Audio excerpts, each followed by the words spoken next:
이양호 국방장관과 김동진 합참의장 등 군 수뇌부들은 이 시간 현재 국방부에서 작전을 지휘하고 있습니다. 국방부의 중계차가 나가 있습니다. 심원택 기자 어떻습니까? 네, 국방부입니다. 발표가 오늘 있었죠? 네, 그렇습니다. 이곳 국방부에서는 이양호 국방장관과 김동진 합참의장 등 군 주요 간부들이 이 시간까지 모두 청사에 남아 현지 상황을 수시로 챙기고 있습니다. 합동참모본부는 오늘 오후 6시 무장간첩 수색작전에 대한 중간 상황을 발표했습니다. 발표 내용에 따르면 오늘 오후 5시 현장을 수색 중이던 육군 철벽부대가 강릉시 산성우리 청악산 정상에서 무장간첩 11명의 시체를 발견했습니다. 발표 내용 중 일부를 직접 들어보시겠습니다. 금일 17시경에 육군 68사단 173년대 수색병력에 의해 최초 침투 지점으로부터 서남방 5km 떨어진 청악산 부근에서 북계 무장간첩 11명이 자포한 것을 발견하였으며 또한 1명을 생포 조사 중이며 우리 군은 나머지 잔당을 계속 추적 중에 있습니다. 또 생포된 간첩의 신원은 최종적으로 인민무력부 정찰부 소속 이강수인 것으로 확인됐습니다. 이강수는 오늘 체포 후 조사 과정에서 침투한 무장간첩은 모두 20명이라고 진술한 것으로 알려졌습니다. 이강수는 또 오늘 조사에서 지난 16일 원산을 출발한 후 17일인 어제 오후 4시 반 기관 고장을 일으켜 표류하다 사고 지점에서 좌초됐다고 진술했습니다. 그러나 이들의 정확한 임무는 아직까지 확인되지 않고 있습니다. 오늘 발표에 따르면 청악산에서 발견된 시체 11구는 10구가 한 곳에 모여 있었으며 나머지 한 구는 권총을 휴대한 채 따로 떨어진 곳에서 발견됐습니다.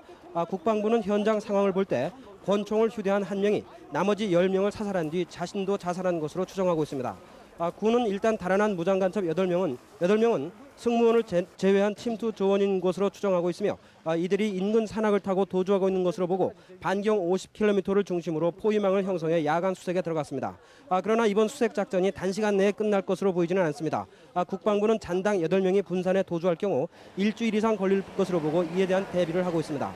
지금까지 국방부에서 MBC 뉴스 심원택입니다. 북한 잠수함이 발견되고 나서 전군에 비상경계령이 내리기까지 걸린 시간은 3시간 반이었습니다. 시간대별 상황을 김성수 기자가 정리했습니다. 오늘 새벽 1시 35분 강원도 강릉시 강동면 안인진리 대포동 해변에서 북한 잠수함이 좌초된 채 발견됐습니다. 발견한 사람은 택시기사 이진규 씨로 동해시에 갔다가 돌아오던 길이었습니다. 이에 앞서 이 씨는 동해시로 손님을 태우고 가던 중 해변도로에서 마주보고 앉아있는 수상한 젊은이 2명을 발견했습니다. 새벽 0시 20분쯤이었습니다. 이 씨는 그때 길 건너편에도 서너 사람이 있었던 것 같았다고 말했습니다. 따라서 이들이 북한 간첩이었다면 잠수함이 좌초된 시간은 자정 무렵으로 추정해 볼 수 있습니다. 이와는 별도로 국방부는 이상한 물체를 처음 발견한 사람은 해안 초소병이며 시각은 새벽 2시쯤이라고 발표했습니다. 소병이 발견해가지고 소대장한테 연락하는 그 사이에 그 인접에 있는 택시가 지나가다가 파출소로 신고를 해가 거의 동시에 신고를 했습니다. 예. 이어 새벽 3시 잠수함으로 추정된다는 연대장의 보고가 있었으며 3시 40분 간첩의 발자국이 발견됐습니다. 택시기사 이진규 씨가 수상한 젊은이들을 발견한 때로부터 3시간 이상 흐른 뒤였습니다. 현장 부대에 즉각 최고 경계 태세인 진돗개 하나가 발령됐고 5시에는 전 군에 경계령이 내려졌습니다. MBC 뉴스 김성수입니다. 오늘 발견된 북한 잠수함은 특수 공작이나 침투 작전을 위해서 북한이 자체 개발한 소형 잠수함인 것으로 밝혀졌습니다. 박성재 기자입니다. 오늘 발견된 잠수함은 북한이 지난 86년 기존의 상어급 소형 잠수함을 변경해 자체 개발한 것입니다. 비정규전이나 특수 공작용으로 만들어진 이 잠수함은 길이가 34m, 폭이 3.8m이고 물 위에서는 7노트, 수중에서 12노트의 속도를 낼 수 있습니다. 특히 물 위에서보다 물 속에서 속도가 훨씬 빨라 침투에 용이하다는 것이 이 잠수함의 큰 특징입니다. 군사 전문가들은 이 잠수함이 원산에서 발진할 경우 강릉까지는 4시간 정도면 도착할 수 있을 것으로 보고 있습니다. 겉은 강철로 만들어졌고 4발의 어뢰를 장착할 수 있어서 유사시엔 선박 공격용으로 쓰일 수 있게 했습니다. 승무조와 간첩 등 비정규전 요원을 합쳐 모두 20여 명까지 탑승할 수 있는 것으로 알려졌습니다.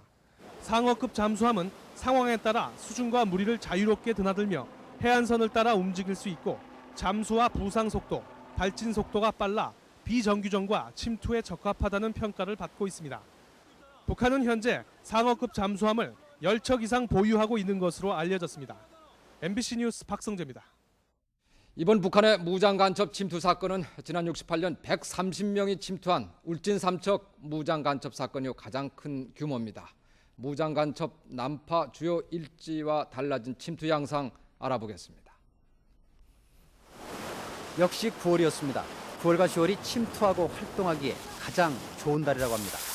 간첩 침투 시기가 주로 이제 9월, 10월 요때 많은데 이번에도 물론 9월이죠. 그 이유가 있을 겁니다. 산수가 무성합니다. 그게 굉장히 무성해요. 그래서 만약에 노출돼도 복귀하기 쉽다. 그 다음에 식량 조달 같은 게 수월해요. 물속과 무리를 쉽게 드나들어 잠입하기에 가장 적합하다는 상어급 소형 잠수함을 이용한 도발은 이번이 처음입니다. 수백 넘는 무장 공작원의 해상을 통한 동시 침투 규모 또한 북한의 대남 전략이 바뀌었음을 보여주고 있습니다. 국상으로 들어오기 힘드니까 어전 해상 침투를 하는 것이가 가들 본격적으로 대남 공작을 본격하지 않겠느냐. 가장 최근의 무장 간첩은 석 달 동안 암약하다 지난해 10월 부여에서 붙잡힌 김동식입니다. 해안 약 300 내지 400m 지점까지 자선을 타고 와가지고 거기서 이제 잠수복을 갈아입고 그리고 수영으로서 침투를 했습니다. 같은 달 북한의 특수요원 3명이 임진강을 통해 휴전선을 넘어오다 1명은 사살되고 2명은 달아났습니다. 가장 기억에 생생한 것은 68년 1월 청와대를 목표로 한 김신조 등 무장간첩 31명의 서울 침투입니다. 9달 뒤엔 울진 삼척에 특수공작원 130명이 출연해 110명이 사살됐습니다. 부산 청사포에 한 무장간첩선 격침 사건 등 7, 80년대에도 무장공작원의 도발은 계속 이어졌습니다. 70년 이래 모두 300여 건의 대남 침투 사례가 있었습니다. 한 해 10여 건 꼴입니다. MBC 뉴스 이현재입니다. 북한 잠수함과 무장 간첩들을 최초로 발견한 사람은 택시기사인 이진규 씨였습니다. 발견에서부터 신고까지의 상황을 강릉문화방송 김동윤 기자가 전해드립니다. 강릉시에서 동해시로 승객을 태우고 가던 이진규 씨는 오늘 새벽 0시 20분쯤 동해 고속도로변에서 복장이 낯선 두 사람을 발견했습니다. 카라가 저쪽에 좀 짧고 그래 처음 육안으로 봐서 좀 이상하게 김새가 이상해서 다시 그 다리 쪽을 봤다니까 다리 쪽에도 고무줄을 넣은 자리가 있었어요. 돌아오는 길에 이 씨는 지나갈 때 본 사람들이 마음에 걸려 바닷가를 끼고 있는 7번 국도 쪽으로 차를 몰았습니다. 새벽 1시 20분 이진규 씨는 이곳에 차를 세우고 해안가에 좌초된 잠수정을 발견했습니다. 뭐 불도 막 팡팡 치솟고 그때는 뭐 화염도 이렇게 올라오는데 막 뭐 갈라고 그러는지 뭐다 바다에 그런지 뭐 따까닥 그 안에서 소리도 나고. 새벽 1시 35분 5km 가량을 급히 달려 이진규 씨는 강동 파출소에 도착했고 잠수함의 위치를 경찰에 알렸습니다. 신고를 해야 되겠다고 이제 그럼 뭐 돌고래 같은 물체가 되는 거 보니 제가 이제 잠수함은 보지도 못했는데 잠수함이라는 것이 머리에 떠올랐습니다. 그래 빨리 신고를 해야 되겠다는 그 생각으로 경찰은 군부대에 연락을 취했고 이 씨는 강동 파출소 허강훈 중경과 함께 다시 현장에 가 북한 잠수함을 확인했습니다. MBC 뉴스 김동윤입니다.